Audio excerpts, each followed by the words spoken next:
Newsroom live देख रहे हैं आप और मैं हूं आपके साथ शिपवन शर्मा और मेरे साथ है मेरी सहयोगी रूपाली शर्मा। तो चलिए बिना किसी देरी की शुरुआत करेंगे इस खास प्रोग्राम की।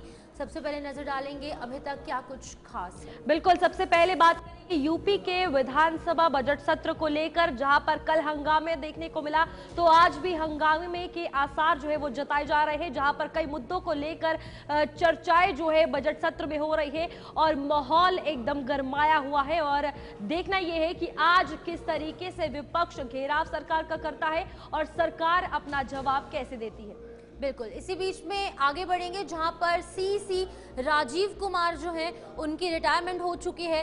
कल जो है एक नए सीईसी जो है वो इंडिया को मिले हैं और ज्ञानेश कुमार को जो है ये नया पदभार ग्रहण उन्होंने आज किया है।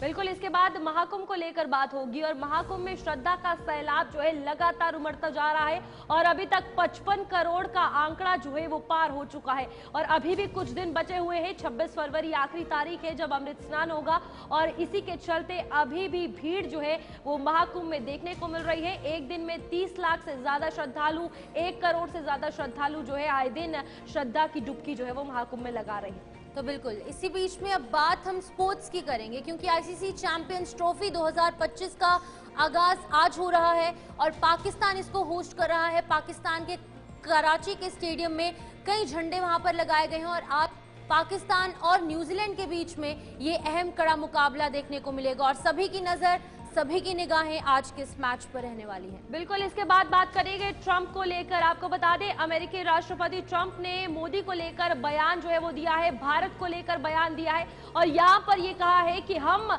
भारत को 21 मिलियन डॉलर क्यों दे रहे हैं। भारत यहाँ पर सबसे ज्यादा टैरिफ लेने वाला देश है और हमें समझ नहीं आता कि इतना पैसा आखिरकार हम भारत को क्यों दे रहे हैं। और वो ये इसलिए कहा कि भारत की महानता को ट्रंप गिनाते हुए नजर आ रहे हैं। तो सबसे पहले आगे बढ़ेंगे जहां पर बात होगी यूपी को लेकर और यूपी में आज विधानसभा बजट सत्र का दूसरा दिन है, जहां पर आपको बता दें कि कल यहाँ पर राज्यपाल का अभिभाषण जो है वो देखने को मिला था और आज अभिभाषण पर चर्चा जो है वो होगी और सत्र जो है लगातार हंगामेदार रहा है और आज भी हंगामा देखने के आसार जो है वो जताए जा रहे हैं। कल यूपी का बजट जो है, आम बजट जो है वो पेश किया जाएगा, यानी 20 फरवरी को सरकार जनता के लिए क्या कुछ लाई है इस पर बातचीत होगी। सरकार की योजनाओं को और जो यूपी की अगर बात की जाए तो 8 लाख करोड़ रुपए का ये बजट जो है सरकार लाई है और किस तरीके से इसको उपयोग में लाया जाएगा इस पर हर किसी की नजर आएगी, क्योंकि जनता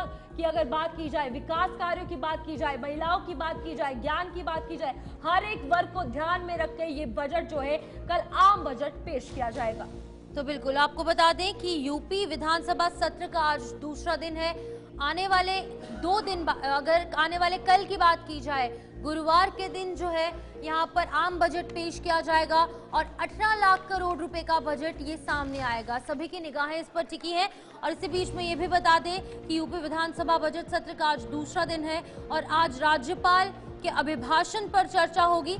वहीं महाकुंभ 2025 में 18 फरवरी तक 55 करोड़ से ज्यादा लोगों ने डुबकी लगा ली है और इसको लेकर भी इस बजट सत्र में चर्चाएं हो सकती हैं। और ये भी आपको बता दें कि किसी को कोई दिक्कत ना पेश आए इसलिए भी यहाँ पर सुरक्षा के कड़े इंतजाम इस विधानसभा के बाहर किए गए हैं। और वहीं पर दूसरी तरफ अगर बात करेंगे तो आज भी ये सत्र हंगामेदार रहने के आसार जताए जा रहे हैं और कल यूपी का आम बजट पेश होगा और राज्यपाल के अभिभाषण पर आज चर्चाएं देखने को मिलेंगी। तो सभी की निगाहें जो है वो आने वाले कल पर है, लेकिन कल की बात की जाए, बीते कल काफी ज्यादा हंगामेदार ये सत्र देखने को मिला। कुछ ही मिनट ये अभिभाषण सुनने को मिला, 59 मिनट्स यानी कि लगभग 1 घंटे का अभिभाषण था, लेकिन केवल जो आनंदीबेन पटेल है यानी कि जो उत्तर प्रदेश की राज्यपाल हैं, केवल 8 मिनट ही अपना अभिभाषण दे पाई। तो इन तमाम चीजों से अंदाजा लगाया जा सकता है कि विपक्ष लगातार हंगामा काट रहा है और सरकार को बोलने का मौका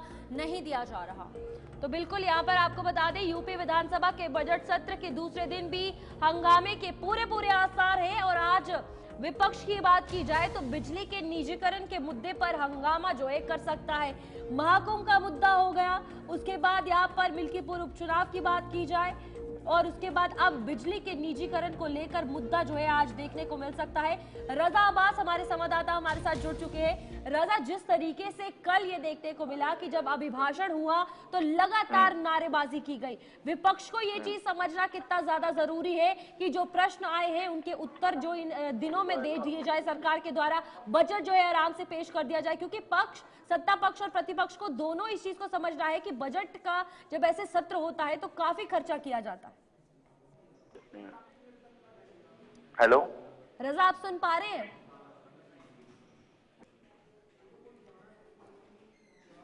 तो चलिए, विधायक इस वक्त सपा के विधायक इस वक्त जो है सवालात हो रहे हैं, खासतौर पे जो अध्यक्ष हैं सतीश महाना, वो बाकायदा सपा के विधायक को समझा रहे हैं कि इस तरह के सवालात अगर आपको करने थे तो पहले ही से सुचारू रूप से लिस्ट में डाल देना। तो बिजली का मैटर है, उसको खासतौर पर पंकज मलिक जो मुजफ्फरनगर के विधायक हैं, वो भी गन्ना उत्पादन और खासतौर पे किसानों का जो बकाया राशि है उसको वापस को लेकर बाकायदा वहां पर जो है बहस होने की संभावना है। खासतौर पर सपा के विधायक और ममता बनर्जी को लेकर जो एक ममता बनर्जी ने एक्स पे पोस्ट की है कि ये महाकुंभ जो है मृत्यु कुंभ बन चुका है। तमाम चीजों को लेकर इस तरह का बवाल जो है इस वक्त देखने को मिल रहा है विधानसभा में, तो कहीं ना कहीं एक तीखी बहस होने की संभावना है। अभी कुछ देर पहले ही सदन शुरू हुआ है। रजा, एक बात काफी ज्यादा इम्पोर्टेंट, कल हमने देखा समाजवादी पार्टी के जो विधायक हैं उनका विरोध प्रदर्शन देखने को मिला with in the premises of assembly. इसी बीच में कुछ जो विधायक थे वो वेल में थे, कुछ लोग मेज पर थे। तो आज क्या कुछ लगता है कि आज थोड़ा डिसिप्लिन तरीके से ये विधानसभा सत्र को चलने दिया जाएगा या आज भी ऐसे ही कुछ तस्वीरें सामने आएंगी? देखिए, सरकार की जो है वो चीजें नजर आ रही हैं। सरकार कहीं से भी विपक्ष को जो है हर तरह के सवालात का जवाब देने के लिए तैयार है, मगर एक सबसे बड़ी चीज है, बहुत अहम है कि इस तरह की चीजें जो हैं हो रही हैं लगातार, और सदन को सुचारू रूप से संचालन करने के लिए सतीश महाना जो अध्यक्ष हैं विधानसभा की, वो भी अपील करते हुए नजर आ रहे हैं। और खासतौर पे जो विपक्ष के नेता हैं वो खासतौर पर इस तरह का माहौल क्रिएट कर दे रहे हैं कि किसी भी तरीके से संभावना ऐसी नहीं हो पा रही है कि सुचारू रूप से सदन को संचालित किया जा सके। यहाँ पर रजा एक और सवाल है, जिस तरीके से सीएम योगी कल विपक्ष का जवाब देते हुए नजर आए, उनकी बॉडी लैंग्वेज से साफ तौर पर यह समझ आता है कि विपक्ष को वो जवाब देने को तैयार है। लेकिन जिस तरीके के मुद्दे लगातार विपक्ष उठा रही है, क्या लगता है जो सत्र पर चर्चा होनी है, जो बजट पेश होना है, वो होगा भी या नहीं होगा? क्योंकि जब भी सत्र शुरू हो, कोई भी सदन हो या संसद हो, हमेशा यही बात पहले आई है कि बात हो ना हो, हंगामा सबसे पहले होगा। जी, मैं ये कह रहा हूँ कि इस तरह की चीजें जो हैं वो चलती रहेंगी और सिस्टमैटिक जो वर्क है वो सदन का होना चाहिए, मगर बार बार सत्ता पक्ष विपक्ष पक्ष जो इस तरह की भिड़ंत कर रहा है, इससे कहीं से भी चीजें सुचारू रूप से नजर नहीं आ रही है। मगर आज कई समाजवादी पार्टी के विधायकों के सवालात लगे हुए हैं, जिसमें संबंधित विधायक जो मंत्रीगण हैं उनको जवाबात देने हैं। अब देखने वाली बात है किस तरह के जवाबात मिलते हैं। ठीक है रजा, बहुत बहुत धन्यवाद हमारे साथ जुड़ने के लिए और तमाम जानकारी देने के लिए। और यूपी के विधानसभा बजट सत्र की अगर बात की जाए तो आज दूसरा दिन है, तो वही उत्तराखंड की भी अगर बात की जाए तो उत्तराखंड में भी बजट सत्र जो है चल रहा है और आज दूसरा दिन है। और कल उत्तराखंड में भी ये देखने को मिला कि जब राज्यपाल का अभिभाषण चल रहा था उस वक्त विपक्ष ने जमकर हंगामा किया। सीएम धामी ने विपक्ष को खरी खोटी सुनाई है। विपक्ष एक तरफ हंगामा करता हुआ नजर आ रहा है तो दूसरी तरफ ये कह रहा है कि सत्र की समय अवधि जो है वो बढ़ा दी जाए। लेकिन विधानसभा अध्यक्ष ऋतु खंडूरी की अगर बात की जाए तो उन्होंने ये कहा है कि अगर विपक्ष हंगामा ना करे तो ये दिन बहुत है उन्हें जवाब देने के लिए। तो इसको लेकर लगातार विधानसभा से लाइव तस्वीरें जो है दूसरे दिन की उत्तराखंड से सुनिए आप। बैठ जाइए, दुर्भाग्यपूर्ण बात है, महिला विरोधी नहीं चलेंगे। ये महिलाओं का अपमान है माननीय अध्यक्ष जी, महिलाओं का अपमान हो। प्रस्ताव स्वीकार किया जाए। जाइए, प्रश्नकाल है, प्रश्नकाल है, आप सब मांगो माननीय अध्यक्ष जी, प्रश्नकाल है। माफी मांगो, माफी मांगो, मांगो, अक्ल नहीं आ रही। भाषा का प्रयोग कल इस सदन के अंदर हुआ है। ये उत्तराखंड किस बात की भाषा का क्यों आप ये गाली हम बोल के इस सदन को बनाने जिस भाषा का प्रयोग किया है भाषा दोबारा रिपीट करना चाह रहे हो आप? कहाँ होना फिर बंद हो जा रहा है महोदय, क्या रिपीट करना चाह रहे हो क्या? माफी मांगो मंत्री जी ने जो सदन को मांगो, माफी मांगो। अरे माफी अध्यक्ष जी, अरे माफी लड़ रहे होंगे, आज मांगो, अभी उत्तराखंड माफी मांगो, आज मांगो, अभी मांगो। आप बैठिए, सब लोग बैठे, बैठिए प्लीज, बैठिए बैठिए बैठिए। माननीय अध्यक्ष जी, आप महिला आपका सम्मान करते हैं, बैठ जाते हैं। बैठिए बैठिए बैठिए बैठिए बैठिए आपसे। माननीय अध्यक्ष जी, जिस प्रकार से नेता प्रतिपक्ष जी बार बार एक बात को इंगित कर रहे हैं, बैठिए विधानसभा का इस्तेमाल सदन के अंदर से मर्यादित आचरण किया, जिस प्रकार से असंसदीय भाषा का प्रयोग किया, ये समझ आप प्रमोट कर रहे हैं।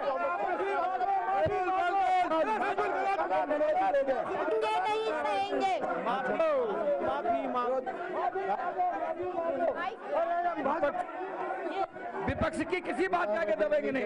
ये सरकार है, हम शर्म आनी चाहिए। आप जो माननीय मंत्री का प्रयोग किया गया है बहुत निंदनीय है। ये मंत्री जी, माननीय मंत्री जी, बैठिए आप लोग, बैठिए बैठिए।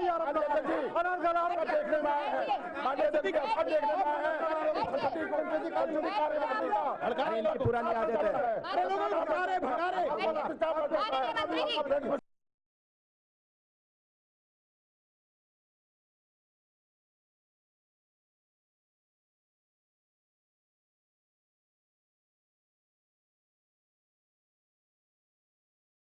आप विधानसभा से देख रहे थे, जहां पर उत्तर प्रदेश के साथ साथ उत्तराखंड में भी विधानसभा सत्र जो है वो लगातार जारी है। और बजट सत्र के पहले दिन विपक्ष ने सदन के अंदर अभिभाषण के दौरान हंगामा काटा और इस हंगामे पर मुख्यमंत्री पुष्कर सिंह धामी ने विपक्ष को खड़ी खोटी सुनाई है। मुख्यमंत्री धामी ने कहा कि विपक्ष के लोग लगातार मांग कर रहे हैं कि इस सत्र की अवधि बढ़ाई जाए, लेकिन मैं विपक्ष के लोगों से कहना चाहता हूं कि जो अवधि रखी गई है उसको ही वो सही तरीके से नहीं चलने दे रहे हैं, तो अवधि बढ़ाने से क्या कुछ फायदा हो पाएगा? विधानसभा सत्र जो है वो शुरू हो चुका है और इससे पहले ही आपको बता दें कि सदन के बाहर जब नेता प्रतिपक्ष है, कांग्रेस के विधायक है, सभी सत्र की अवधि बढ़ाने, भू कानून लागू करने और स्मार्ट मीटर के विरोध में प्रदर्शन जो है वो कर रहे हैं। और यहाँ पर ये कहा जा रहा है कि आज जो है उत्तराखंड में जो यूसीसी लागू करने के बाद लिव इन रिलेशनशिप का एक मुद्दा है वो भी विपक्ष उठाती हुई नजर आएगी। इसको लेकर सरकार का घेराव जो है वो किया जाएगा।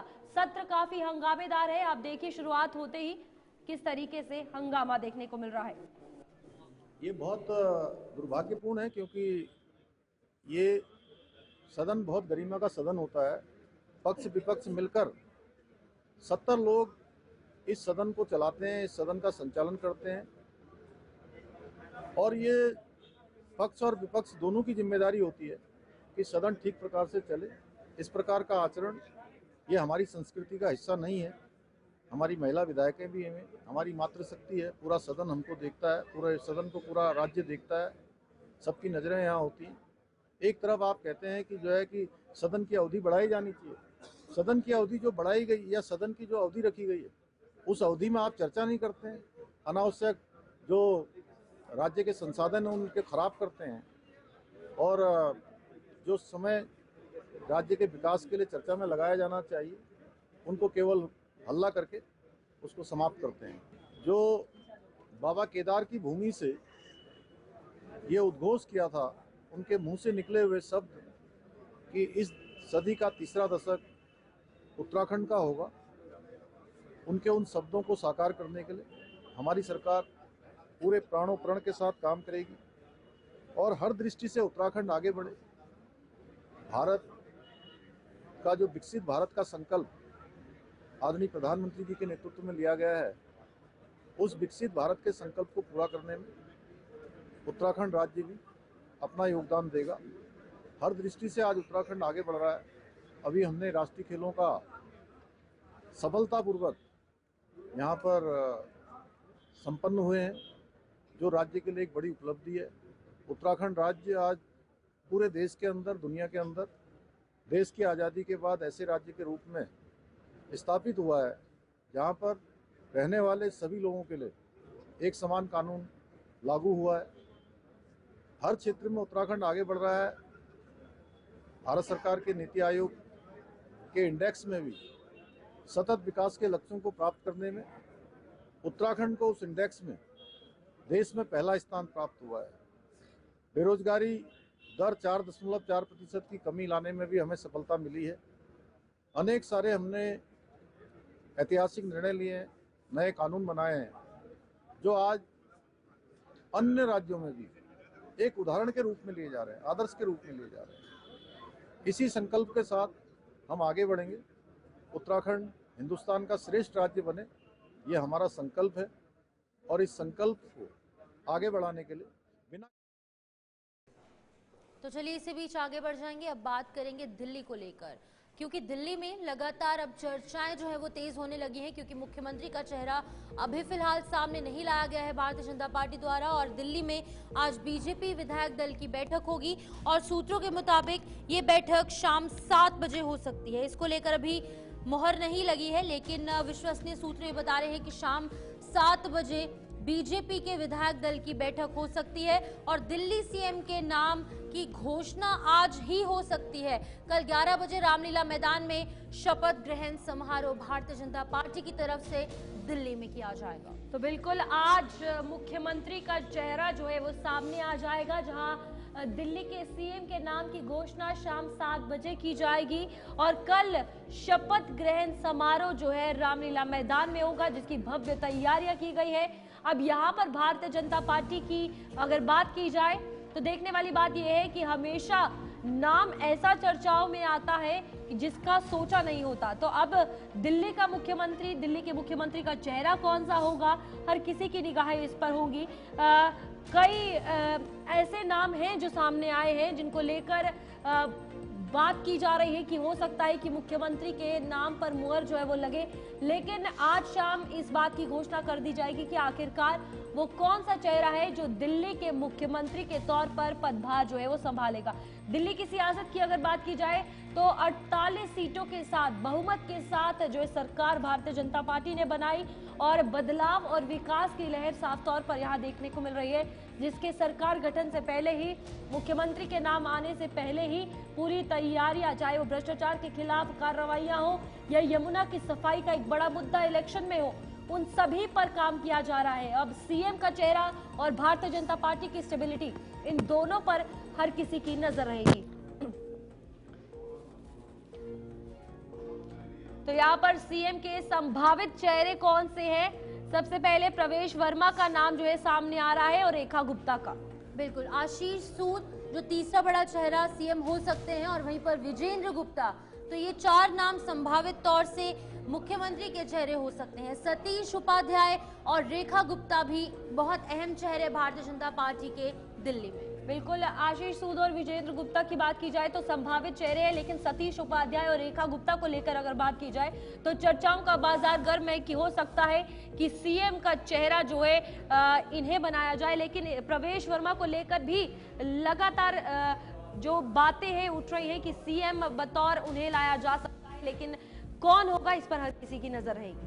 तो बिल्कुल हमारे साथ ताबिश कमाल ज्वाइन कर चुके हैं हमारे संवाददाता। ताबिश, आप बताइएगा, चर्चाओं का बाजार गर्म है, अलग अलग नाम सामने आ रहे हैं, लेकिन अभी तक मुहर नहीं लगी है और ये भी बताया जा रहा है 7 बजे आज शाम को विधायक दल की बैठक होगी और मुख्यमंत्री का नाम साफ हो जाएगा, इस पर मुहर लग जाएगी। ताबिश, आप सुन पा रहे हैं? बिल्कुल, देखिए मुख्यमंत्री के नाम को लेकर के लगातार चर्चाओं का जो बाजार है वो गर्म है और ऐसे में आज देर शाम विधायक दल की बैठक होनी है। हालांकि ये बैठक पहले 3 बजे होनी थी, लेकिन आज दिल्ली में आरएसएस के मुख्यालय का उद्घाटन हो रहा है, तो ऐसे में इस बैठक का जो समय है बढ़ाया गया है। शाम 7 बजे करीब ये बैठक दिल्ली बीजेपी प्रदेश कार्यालय में होगी, जिसको लेकर के तैयारियां लगातार पिछले 2 दिन से रामलीला मैदान में और दिल्ली बीजेपी प्रदेश कार्यालय में चल रही है। और आज जो मुख्यमंत्री के चेहरे का सस्पेंस है कौन होगा, तो वो सस्पेंस खत्म होता हुआ नजर आ रहा है। यानी कि दिल्ली के जो मुख्यमंत्री का चेहरा होगा पर जो सस्पेंस था वो सस्पेंस पूरी तरह से खत्म हो जाएगा और दिल्ली की जनता को आज देर शाम तक ये पता चल जाएगा कि आखिर कौन दिल्ली का मुखिया होने जा रहा है। देखिए कई नामों पर लगातार दिल्ली में चर्चा चल रही है, जिसमें 2 महिला नाम भी हैं, रेखा गुप्ता हैं और शिखा राय हैं। उसके अलावा अगर देखा जाए तो मोहन सिंह बिष्ट का नाम बहुत तेजी के साथ ऊपर उठा है। 5 से 6 बार विधायक रहे हैं, दिल्ली के बीजेपी के बहुत सीनियर लीडर हैं। ऐसे में उनके चेहरे पर भी दांव लगाया जा सकता है। कपिल मिश्रा है, पूर्वांचल को अगर साधने की कोशिश की जाती है तो कपिल मिश्रा के नाम पर दांव लगाया जा सकता है। वहीं दूसरी तरफ अगर देखा जाए तो कई ऐसे बड़े चेहरे हैं जिनके नाम पर दांव लगाने की कोशिश बार भारतीय जनता पार्टी की तरफ से की जा सकती है। कहीं ना कहीं लगातार देखिए चर्चाओं का बाजार गर्म है। ऐसे में अब देखना बहुत अहम रहेगा दिल्ली में आज किसके चेहरे पर सरकार की तरफ से बीजेपी की तरफ से दांव लगाया जाता है। हालांकि 20 तारीख को शपथ की तैयारी दिल्ली के रामलीला मैदान में चल रही है और उसको लेकर के कुछ देर पहले अभी पासेस जो हैं वो इशू कर दिए गए हैं। उस पर जो समय दिया गया है वो 12 बजे का दिया गया है। दिल्ली सरकार का एक कार्यक्रम होगा, यानी जहां दिल्ली बीजेपी विधायक दल की बैठक आज होनी है, वहीं दूसरी तरफ दिल्ली के रामलीला की तैयारियों का लगातार आज जो है वहां पर रामलीला मैदान में तैयारियां की जा रही है। तो बहुत अहम आज का दिन रहने वाला है बीजेपी और दिल्ली सरकार के लिए। ताबिश, यहाँ एक सवाल ये भी है कि जिस तरीके से भारतीय जनता पार्टी हमेशा मुख्यमंत्री का चेहरा जो है कुछ अलग ही लेकर आती है, जो उम्मीद जताई होती है वो कभी नहीं होता, चाहे वो छत्तीसगढ़ की बात हो या फिर यहाँ पर बात कर ली जाए हरियाणा की बात की जाए। ऐसे कई राज्य है, क्योंकि 28 में से 21 राज्यों में भारतीय जनता पार्टी की सरकार है। लगता है दिल्ली में किस तरीके के समीकरण देखने को मिलेंगे, क्योंकि यहाँ पर नए चेहरे को लेकर भी बात हो रही है, युवा चेहरे को लेकर बात हो रही है, लेकिन दूसरी तरफ जो फेमस है काफी दिल्ली में चेहरे उनको लेकर भी बात आ रही है।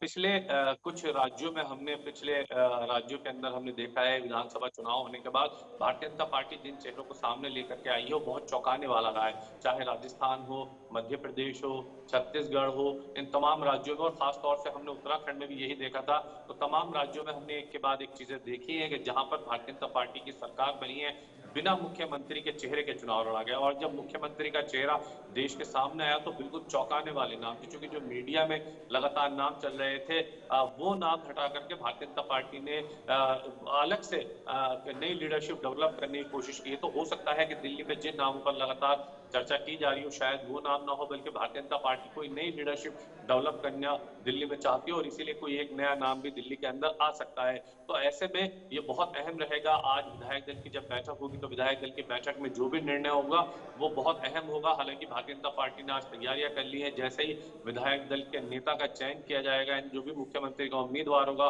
उसका चयन होगा, तो तुरंत बाद भारतीय जनता पार्टी में जश्न की तैयारी की गई है। यानी देर रात हमें भारतीय जनता पार्टी में जश्न देखने के लिए मिलेगा। शिवमन, यहाँ पर एक और सवाल ताबिश आता है कि भारतीय जनता पार्टी की अगर बात की जाए अब दिल्ली को लेकर कितना ज्यादा जरूरी है कि जैसे आम आदमी पार्टी की बात की जाती थी कि अतीशी को बाई चांस मुख्यमंत्री बनाया गया लेकिन कमान किसी और के हाथ में, रिमोट कंट्रोल किसी और, वैसे भारतीय जनता पार्टी एक ऐसा चैनल है जो लीडरशिप के बतौर भी लोगों के बीच आए और उभरे, ना कि ये कहा जाए कि चला कोई और रहा है और चेहरा कोई और है।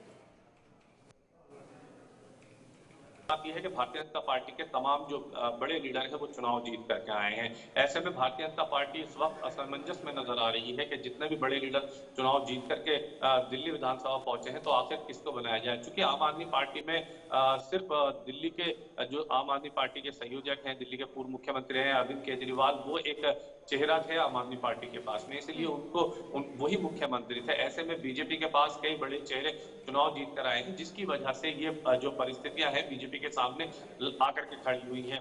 बड़े जो नामचीन लीडर हैं दिल्ली के वो तमाम जीत कर आए, चाहे उसमें आशीष सूद हो, शिखा राय हो, रेखा गुप्ता हो, विजेंद्र गुप्ता हो या मोहन सिंह बिष्ट हो, कपिल मिश्रा हो, तमाम जो सीनियर लीडर हैं दिल्ली में बीजेपी के वो तमाम जो चुनाव जीत कर आए हैं और यही वजह है कि एक के बाद एक बिल्कुल सीनियर लीडर का अब ये चुनाव। देखना होगा कि आज जब 7 बजे विधायक दल की बैठक होगी तो कौन से बड़े निर्णय जो है वो भारतीय जनता पार्टी का जो शीर्ष नेतृत्व है वो लेने वाला है। बहुत बहुत शुक्रिया तमाम जानकारी देने के लिए। इसी बीच आगे बढ़ जाएंगे, अब नए सीईसी ज्ञानेश कुमार के हवाले से बात करेंगे। आज उन्होंने ये पदभार संभाला है और ज्ञानेश कुमार को ये बड़ी जिम्मेदारी जो है वो सौंपी गई है। आपको बता दें कि 26वें चीफ इलेक्शन कमिश्नर का पदभार उन्होंने संभाला है। 1988 बैच के IAS ऑफिसर ज्ञानेश कुमार, जिन्हें कि अब CEC यानी कि चीफ इलेक्शन कमिश्नर का ये ओहदा जो है वो प्राप्त हुआ है और 26 जनवरी 2029 तक उनका ये कार्यकाल रहने वाला है। तो बिल्कुल यहाँ पर आपको बता दें कि भारत के 26वें चीफ चुनाव आयुक्त की, मुख्य चुनाव आयुक्त की अगर बात की जाए तो ज्ञानेश कुमार जो है अब पदभार संभालेंगी और आज सुबह सवेरे वो वहां पर पहुंचे, जहां पर कार्यालय में उन्होंने पहुंचकर साइन किया, पदभार संभाला। कल राजीव कुमार जो कि हमारे अब पूर्व CEC है, उन्होंने अपना जो रिटायरमेंट है वो ली। नए CEC ज्ञानेश कुमार को लेकर कुछ खास बातें, यहाँ पर 1988 बैच के केरल कैडर के IAS ऑफिसर हैं ज्ञानेश कुमार।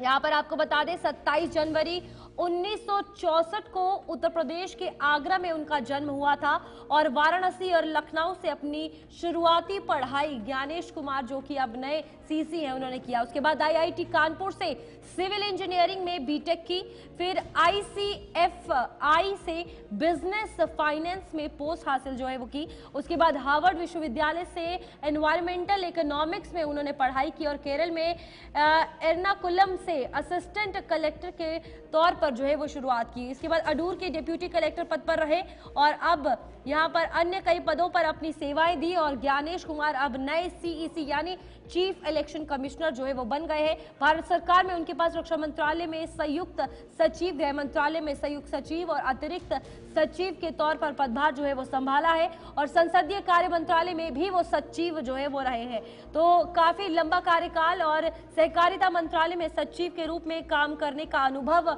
ज्ञानेश कुमार के पास है, जहां पर 31 जनवरी 2024 को भारत सरकार के सहकारिता सचिव के तौर पर वो आए थे। 14 मार्च को भारत निर्वाचन आयोग में चुनाव आयुक्त की नियुक्ति के तौर पर हुई थी। उसके बाद अयोध्या राम मंदिर निर्माण कमेटी के सदस्य भी रहे हैं और आज बतौर CEC जो है उन्होंने पदभार संभाल लिया है।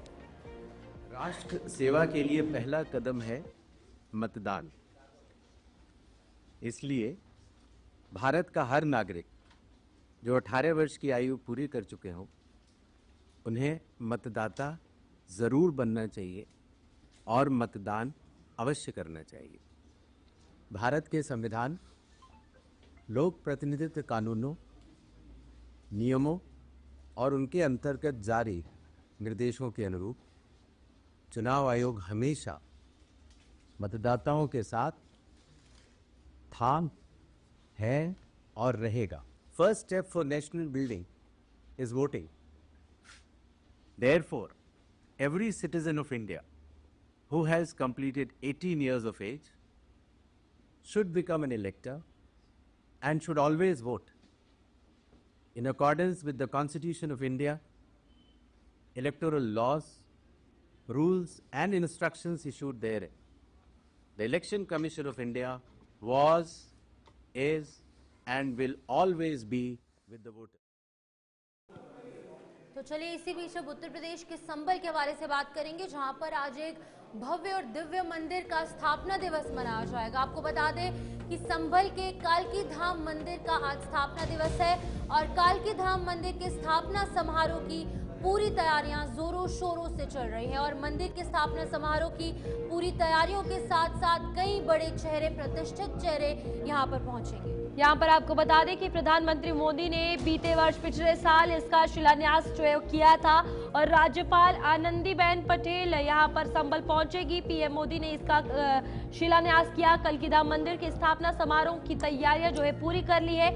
संभल की आपको बता दें एचोड़ा कम्बोह कलकी धाम मंदिर में राज्यपाल जो कि उत्तर प्रदेश की राज्यपाल है आनंदीबेन पटेल, वो वहां पर पहुंचेगी और इसके स्थापना दिवस में शामिल होंगी। तो बेहद खास जहां पर कल्की धाम मंदिर का आज स्थापना दिवस समारोह है, इसमें राज्यपाल आनंदीबेन पटेल पहुंचेंगी और साथ ही साथ प्रधानमंत्री नरेंद्र मोदी ने पिछले साल इसका शिलान्यास किया। तमाम साधु संत वहां पर पहुंचेंगे, पूजा अर्चना जो है वो हो सकती है और कल्की धाम मंदिर का आज स्थापना दिवस समारोह। हमारे साथ विजेंद्र सिंह ज्वाइन कर चुके हैं संभल से, उनसे जानेंगे कि आखिरकार किस तरीके की तैयारियां जो है वो चल रही हैं। विजेंद्र, सबसे पहले इस मंदिर की मान्यता बताइएगा कि आखिरकार इस मंदिर की क्या कुछ मान्यता है। देखिए शिव, मैं आपको बता दूं, ये इस 19 फरवरी 2024 को यहाँ भारत के प्रधानमंत्री पहुंचे थे, मुख्यमंत्री पहुंचे थे और उन्होंने इसका शिलान्यास किया था। महत्व की अगर बात करें तो मान्यता ऐसी है जो अभी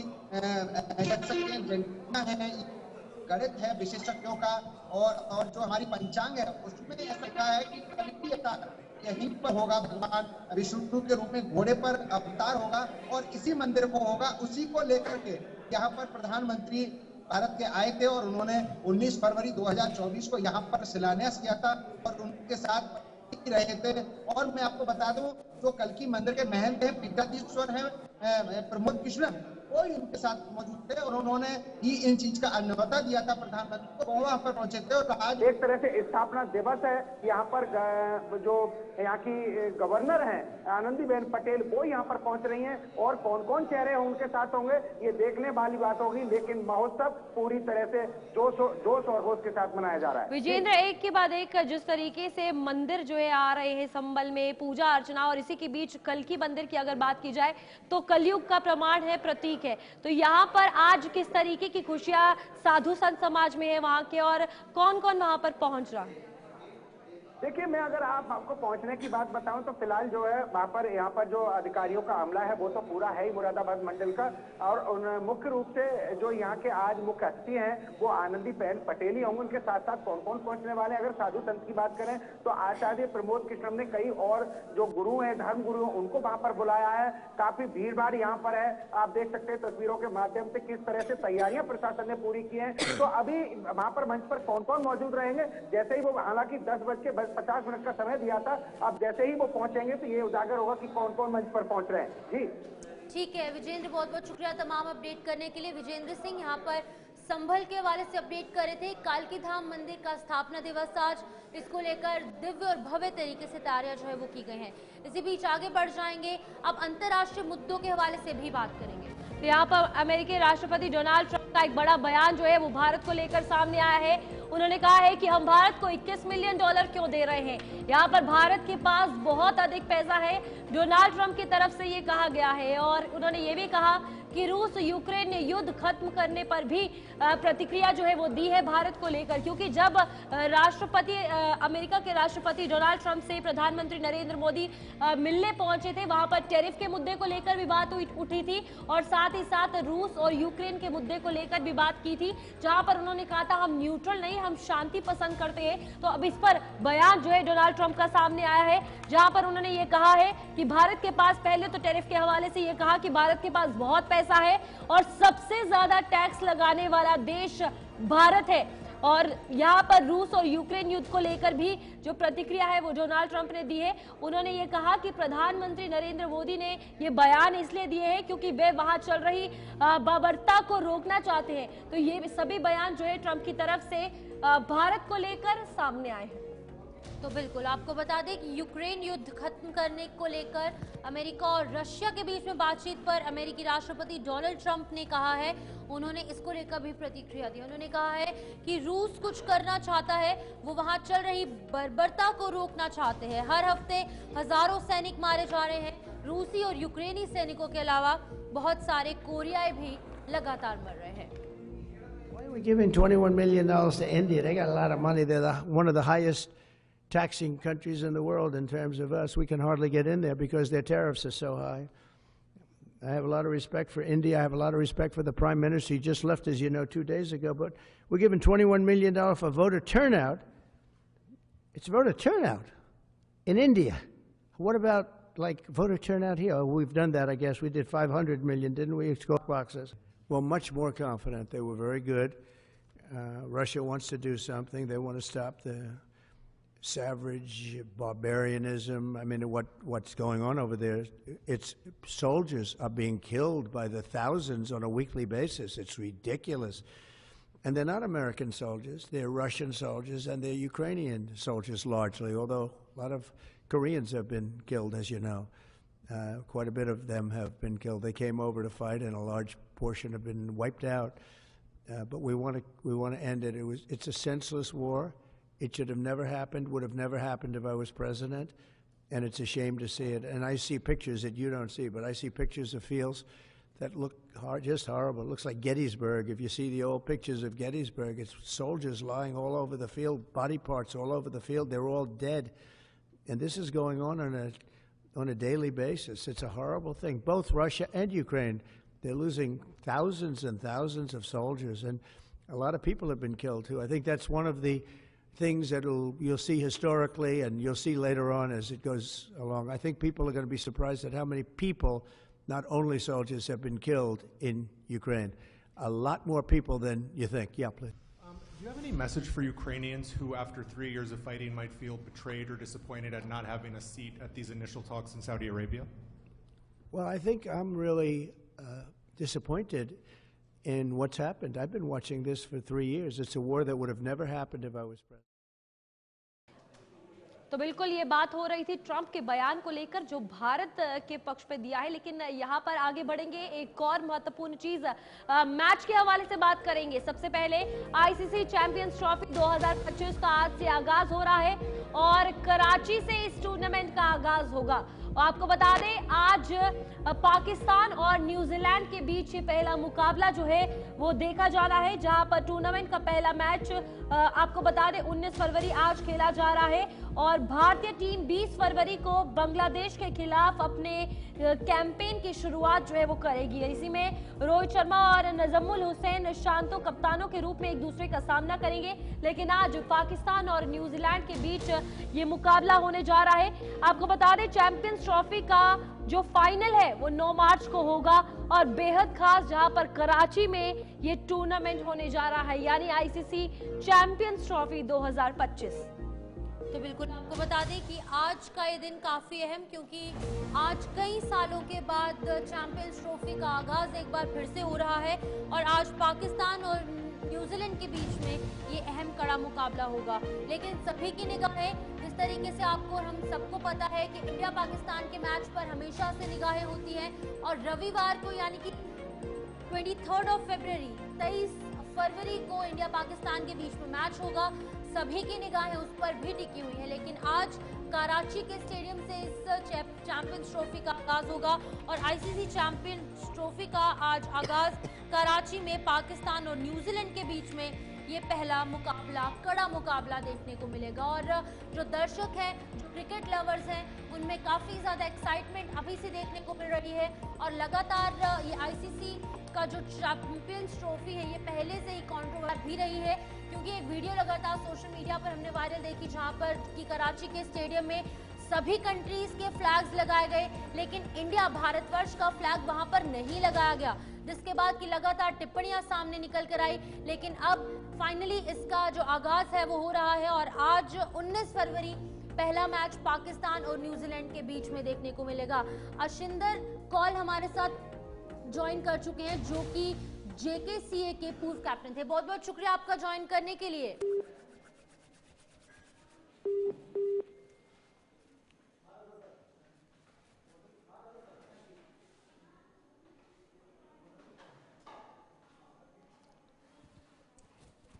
चलिए, तो हमारे साथ हमारे सहयोगी आसिफ रशीद भी ज्वाइन कर चुके हैं, उनसे जानेंगे। आसिफ, आप बताइएगा, चैंपियंस ट्रॉफी काफ़ी सालों से इंतज़ार था और कई सालों बाद चैंपियंस ट्रॉफी जो है उसका आज आगाज़ होने जा रहा है। पाकिस्तान के कराची स्टेडियम में इसका आगाज़ और पाकिस्तान और न्यूजीलैंड के बीच में ये अहम कड़ा मुकाबला होगा।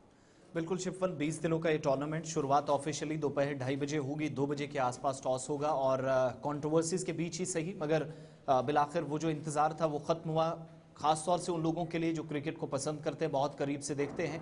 2:30 बजे जो पहला मुकाबला होगा वो नेशनल स्टेडियम कराची के अंदर होगा। इसके अलावा लाहौर में गद्दाफी स्टेडियम में मैचेस होने हैं, रावलपिंडी के स्टेडियम में मैचेस होने, यानी 3 वेन्यूज जो पहले से पाकिस्तान के अंदर डिक्लेयर हुए हैं। और आईसीसी के स्केड्यूल के मुताबिक इंटरनेशनल स्टेडियम जो क्रिकेट का मैदान है दुबई का, वहां पर भारत के जितने मैचेस हैं, हम जानते हैं पहले से हाइब्रिड मॉडल जो आईसीसी की बीसीसीआई और पीसीबी के साथ जो बैठकें हुई थी उसके बाद ये तय हुआ था 2027 तक हाइब्रिड मॉडल के मुताबिक चीजें चलेंगी।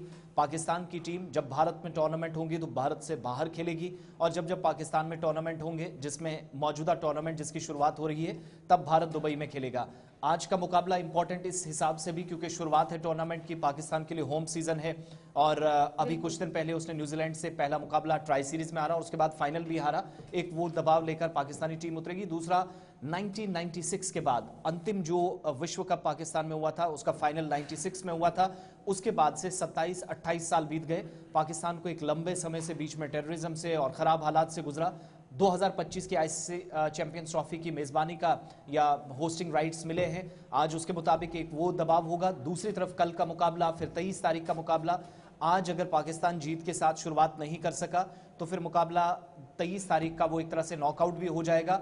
फिर वहां भारत पाकिस्तान वाला प्रेशर, सारी चीजें देखी जाएंगी। कितनी बड़ी बात है कि पाकिस्तान में ये मैच हो रहा है और अगर पाकिस्तान ही अच्छा नहीं खेला तो यहाँ पर क्रिकेट को लेकर अगर बात की जाए तो कितना बड़ा सवाल उठ पर खड़ा हो, क्योंकि यहाँ पर भारत को लेकर भी बात की जाए तो पहले वहां पर मैच खेलने नहीं आएगा। और पाकिस्तान वैसे विवाद में बना हुआ है। जब झंडे को लेकर बात हुई थी कि वहां पर भारत का झंडा नहीं लगा था। देखिए, एक क्रिकेट डिप्लोमेसी है जिस पर भारत और पाकिस्तान में अब तक बनी नहीं है, उसका नतीजा हमने देखा है। लेकिन अभी जो कुछ साथियों से जो इंडिया से कवर करने पाकिस्तान गए हैं, नेशनल स्टेडियम कराची के आसपास हैं, लाहौर एयरपोर्ट पर हैं, दाएं बाएं जिन्होंने देखा, स्टेडियम के अंदर अगर आपको भारत का फ्लैग नजर नहीं आएगा, लेकिन बाहर हर एक जगहों पर, मैक्सिमम जगहों पर रोहित शर्मा, विराट कोहली के होर्डिंग्स, पोस्टर्स, उनकी तस्वीरें लगी हैं और फ्लैग कुछ एक जगहों पर जो आईसीसी के बैनर्स हैं उनके ऊपर लगे हैं। सिर्फ स्टेडियम के अंदर इसलिए नहीं, शायद वो नाराजगी पीसीबी की तरफ से भी दिखाई गई है। दूसरी, आज का मुकाबला शुरुआत अगर होम टीम के लिए, पाकिस्तान के लिए अच्छी होती है तो अगला मुकाबला भारत के साथ जब वो खेलेंगे तो टीम इंडिया पर दबाव हो सकता है। इंडिया पाकिस्तान मैच का एक अलग प्रेशर इस गेम का होता है।